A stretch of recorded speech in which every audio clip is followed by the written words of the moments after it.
Hello my dear student, welcome again our fast guide academy. Myself Ajay Verma, आपका science teacher. तो प्यारे बच्चों, मैं नया टॉपिक लेकर आ गया हूँ आपके लिए, जिसका नाम है लवण। लवण को इंग्लिश में क्या बोलते हैं? साल्ट। तो प्यारे बच्चों, इस वीडियो में हम जानने वाले हैं कि लवण क्या होता है।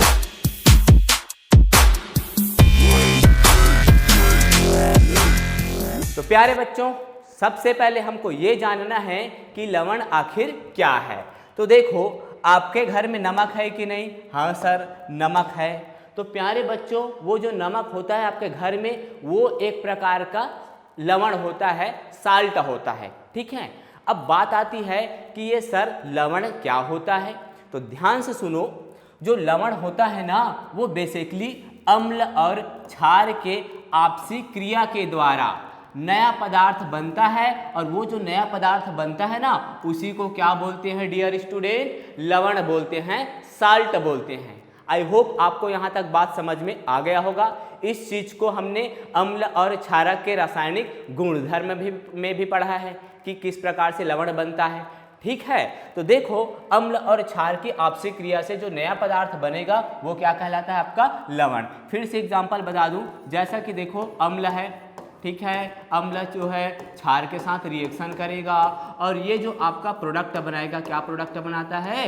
लवण प्लस पानी भी बनाता है साथ में। ठीक है। आई होप आपको पता चल गया होगा कि लवण जो होता है वो किस प्रकार से बनता है।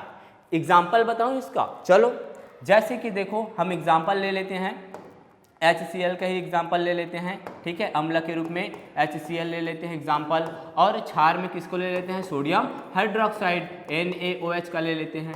तो प्यारे बच्चों, जब ये दोनों रिएक्शन करते हैं तो कैसे रिएक्शन करेंगे? तो ध्यान से देखिए, आपका जो अम्ल होता है वो कैसे टूटता है? ये ऐसे टूटता है सर, H पॉजिटिव और Cl निगेटिव के रूप में टूटता है। उसी प्रकार से ये सोडियम पॉजिटिव और OH निगेटिव के रूप में टूटता है। अब प्यारे बच्चों, यहाँ पे समझना कौन किसके साथ रिएक्शन करता है। तो ध्यान से समझना, हमेशा पॉजिटिव वाला निगेटिव वाले के साथ अट्रैक्ट होगा, और इधर भी पॉजिटिव वाला निगेटिव वाले के साथ अट्रैक्ट होगा, आकर्षित होगा, और ये दोनों मिलकर एक नया यौगिक बनाएगा, NaCl। Na मतलब पॉजिटिव वाले को शुरू में लिखते हैं, पॉजिटिव वाले को उसके बाद निगेटिव वाले को लिखना है, तो NaCl बनाएगा।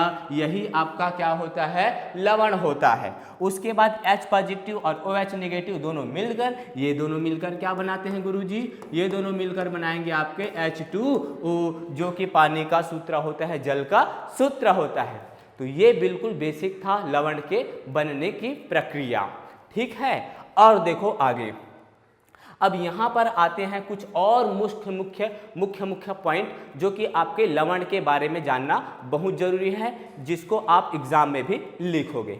ठीक है। तो ध्यान से समझना, लवण ऐसे आयनिक यौगिक होता है। आयनिक यौगिक किसको बोलते हैं? तो ध्यान से समझना, ऐसे यौगिक जिसमें धन आयन और ऋण आयन दोनों एक साथ होते हैं, ऐसे यौगिक को क्या बोला जाएगा? आयनिक यौगिक बोला जाएगा। तो ध्यान से देखो, ऐसे आयनिक जो लवण होता है, ऐसे आयनिक यौगिक हैं जिसमें एक भाग धनावेश होगा और दूसरा भाग क्या होगा? ऋणावेश होगा। मतलब एक बात तो कंफर्म है, हम लवण उसको बोलेंगे जिसमें एक भाग धनावेश होगा और दूसरा भाग ऋणावेश होगा। जिस प्रकार से इसमें मैंने आपको बताया, देखो, सोडियम क्लोराइड, सोडियम क्या होता है जी? धनावेश होता है, और क्लोरीन क्या होता है? ऋणावेश होता है। मतलब ये आपका क्या है? लवण है। पहला पॉइंट समझ में आ गया। अब चलिए दूसरा पॉइंट की ओर चलते हैं।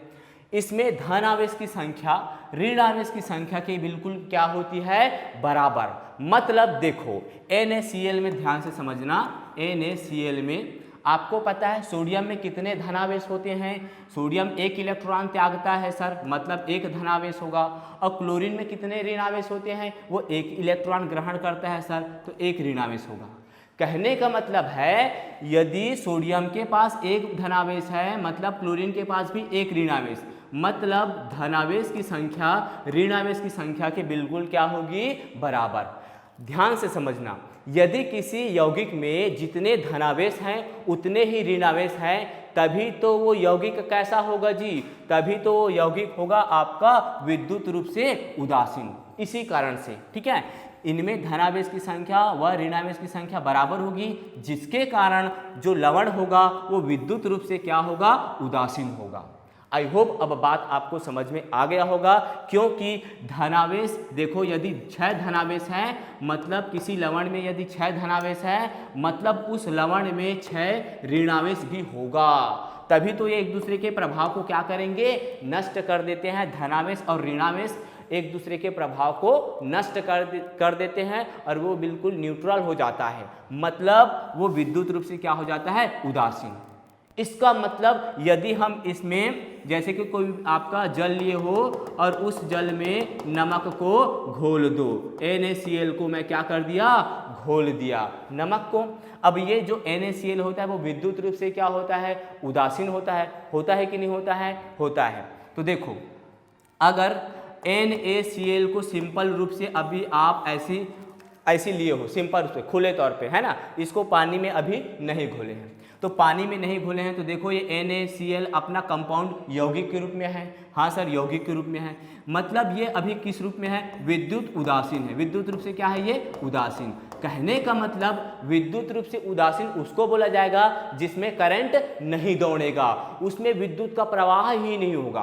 बात समझ रहे हो, मतलब ठोस NaCl में करंट नहीं दौड़ेगा, लेकिन उसी NaCl को आप पानी में जैसे ही डुबाते हो ना, तो ये अपने आयन में टूटता है। आयन में टूटता है मतलब सर, तो सोडियम कैसे टूटता है जी, सोडियम धनायन में टूटता है और क्लोरीन ऋणायन में टूटता है। कब टूटेगा, जब वो पानी में जाएगा, तब पानी में जाएगा ना, तब उसमें विद्युत बहेगी, क्योंकि अब इलेक्ट्रॉन मुक्त हो गया है। तो भैया ये देखो धनावेश ऋणावेश, मतलब अब इसमें करंट दौड़ेगा, लेकिन NaCl अभी ऐसा है तो ये विद्युत रूप से उदासीन है, इसमें बिल्कुल भी करंट नहीं दौड़ेगी।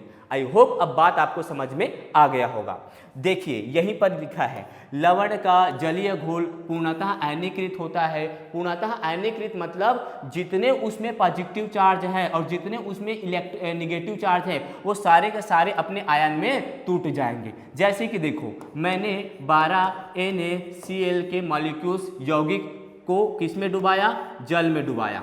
ये देखो मैंने जल लिया और 12 NaCl को इसमें डुबा दिया, तो देखो इसमें जितने यौगिक हैं सारे के सारे अपने आयन में टूट जाएंगे। सोडियम किस रूप में टूटता है, तो सोडियम टूटता है सर धनायन के रूप में।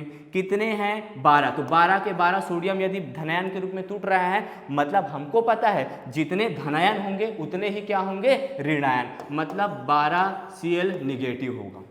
मतलब लवण जो होता है पूरी तरीके से अपने आयनों में टूट जाता है, डिसोसिएट हो जाता है, किसमें, पानी में जाने पर। आई होप अब बात आपको समझ में आ गया होगा। तो इतना तो आप बिल्कुल याद रख सकते हो, अब एग्जाम में आएगा तो लवण के बारे में इतना लिख सकते हो। तो प्यारे डियर स्टूडेंट, ये रहा लवण का बिल्कुल बेसिक पार्ट, लवण क्या होता है और कौन कौन से इसके मुख्य पॉइंट होते हैं। तब तक के लिए बाय बाय।